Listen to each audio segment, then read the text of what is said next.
गडचिरोली जिल्ह्यातील ग्रामीण भागात नेटवर्क सुविधा उपलब्ध व्हावा म्हणून केंद्र सरकारने गडचिरोलीसारख्या अतिदुर्गम क्षेत्रात BSNL टावरची उभारणी करून नेटवर्क सुविधा उपलब्ध करून दिली।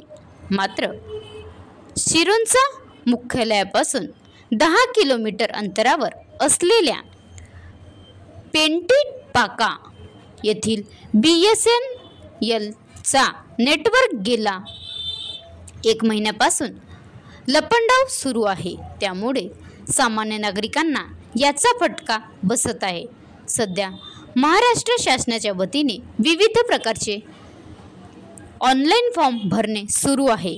शेतकऱ्यांना शेतकरी ID बनविण्यासाठी ऑनलाइन करणे आवश्यक आहे। मात्र मोबाईलला OTP पुरत नाही। BSNL सेवा सुरळीत केव्हा होईल अशी चिंता शेतकऱ्यांना निर्माण होत आहे। सध्या प्रत्येक काम इंटरनेटवर अवलंबून आहे। या भागात 80% ग्राहक BSNL चे सिम वापरतात। मात्र नेटवर्क अधूनमधून येत जात असल्याने प्रत्येक कामात अडथळा निर्माण होत आहे। दिवसातून 15 ते 20 वेळा नेटवर्क जात असते। फोनवर बोलता बोलता आवाज कटत असते।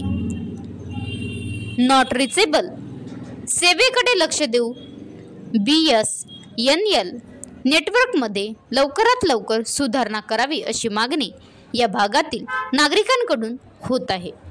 महाराष्ट्र लाईव्ह न्यूज उमेश गजलपेल्लीवार, तालुका प्रतिनिधी, गडचिरोली।